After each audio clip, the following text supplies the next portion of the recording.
श्री गणेशाय नमः. श्री स्वामी समर्थ. स्वागत आहे तुमचं आपल्या स्वामीस्वाय यूट्यूब चॅनलवर. गुरुपौर्णिमेला लक्ष्मीप्राप्तीसाठी खास उपाय.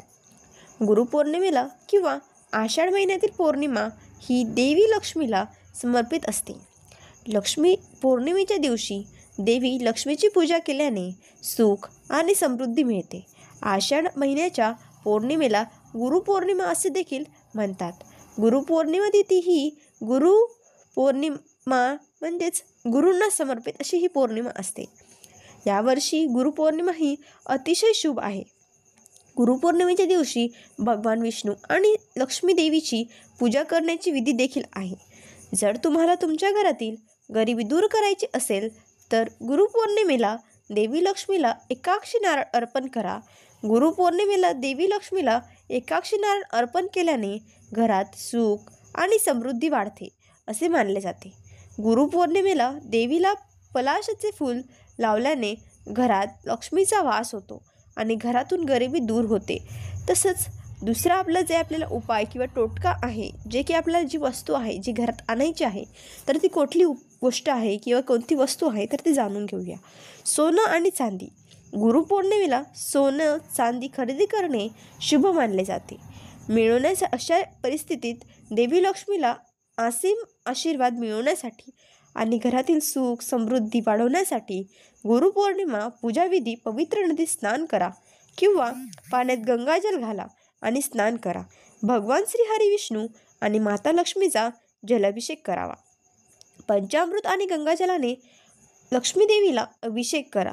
आता देवी लक्ष्मीला लाल चंदन, लाल फुले आणि त्याचबरोबर लाल शृंगार साहित्य अर्पण करा. मंदिरात तुपाचा दिवा लावा. शक्य असल्यास उपवास करा आणि उपवास करण्याचा संकल्प करा. गुरुपौर्णिमेची कथा जलद वाचा. श्री लक्ष्मी सुक्ताचा पाठ करा. विष्णू आणि लक्ष्मीची आरती करा. देवीला खिरेचा नैवेद्य अर्पण करून चंद्रोदयाच्या वेळी शेवटी माफी मागा. काही चुकलं असेल तर माफ कर असं आपल्या देवी मातेला सांगा. आता आपल्याला उपाय काय करायचा आहे, काय आहे हा टोटका, कसा करायचा आहे तर बघा.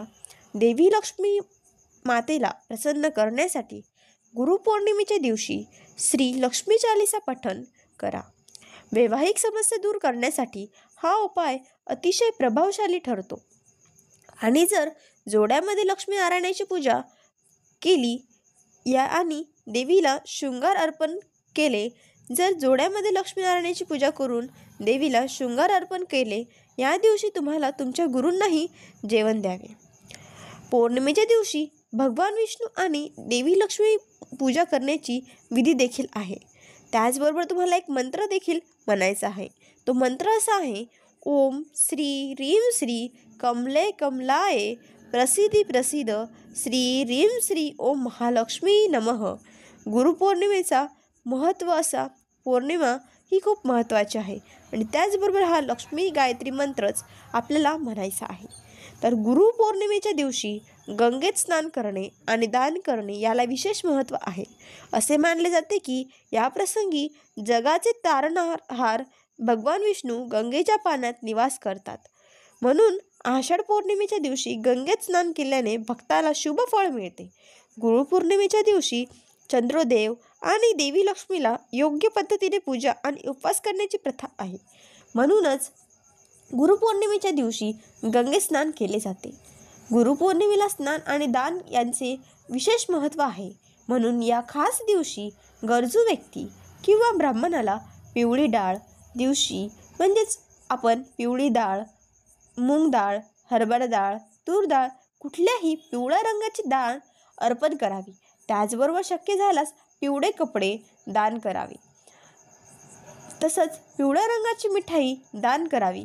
असं केल्याने जीवनात अनेक सकारात्मक बदल होतात. गुरुपौर्णिमेला घराची ईशान्य दिशा स्वच्छ करा. जर तुम्हाला तुमच्या कराकरीत प्रगती करायची असेल तर तुम्ही गुरुपौर्णिमेला पिवळे कपडे, पिवळे डाळ, केशर, पितळी मिठाई, पिवळी मिठाई इत्यादी दान करू शकता. गुरुदोषाच्या दुष्परिणामापासून मुक्ती मिळवण्यासाठी किंवा त्यांचा प्रभाव पौर्णिमेच्या निमित्ताने तुमच्या पूजास्थळी गुरु यंत्र स्थापित करा आणि त्याची पूजा करा. त्यानंतर दर गुरुवारी विधीनुसार त्याची पूजा करा. यामुळे तुमच्या जीवनात गुरुग्रहाचा सकारात्मक प्रभाव वाढेल. तुमची प्रगती होईल. कमकुवत गुरुग्रह बलवान होईल. तसंच पौर्णिमेला घरात ईशान्य कोपरा स्वच्छ करा. त्यानंतर त्यावर हळद आणि पाणी लावा. त्यानंतर तिथे तुपाचा दिवा लावायचा आहे. ईशान्य कोपरा देवगुरु ब्रह्मातीशी संबंधित आहे. या उपायाने घरात सुख, शांती आणि समृद्धी नांदत असते. गुरुपौर्णिमा हा सण दरवर्षी आषाढ महिन्याच्या पौर्णिमेला गुरूंच्या स्मरणार्थ साजरी केला जातो. धार्मिक मान्यतेनुसार महर्षी व्यास यांचा जन्म आषाढ पौर्णिमेत झाला होता. म्हणूनच बरेच जण याला व्यास पौर्णिमा असेही म्हणतात. गुरुग्रहाची शुभप्राप्ती होण्यासाठी गुरुपौर्णिमेला भगवान विष्णूंची पूजा करणे चांगले मानले जाते. या दिवशी गुरूंच्या पूजेसोबत भगवान विष्णूंची विधी पूजा तसेच लक्ष्मीची विधी पूजा सुद्धा केली जाते. शास्त्रानुसार गुरुपौर्णिमा काही विशेष उपाय केल्याने कुंडलीतील गुरुग्रह मजबूत होतो, ज्यामुळे नोकरी आणि व्यवसायात अडथळे दूर होतात. यासाठी गुरुपौर्णिमे दिवस अतिशय शुभ मानला जातो. असे मानले जाते की यामुळे बृहस्पती बलवान होतो आणि नोकरीत अडचणी दूर होतात. त्याचबरोबर आपण करिअरमध्ये प्रगती अवश्य मिळवण्यासाठी किंवा आपल्याला करिअरमध्ये काही अडचणी येत असेल, प्रगती होत नसेल, तर त्यासाठी देखील काही उपाय आणि टोटके हे आहेत. तुम्हाला याची लिंक मी डिस्क्रिप्शनमध्ये टाकून देईल. दुसरा अजून आणखी आपला एक व्हिडिओ आहे, तो नक्की आवर्जून बघा. श्री स्वामी समर्थ. धन्यवाद.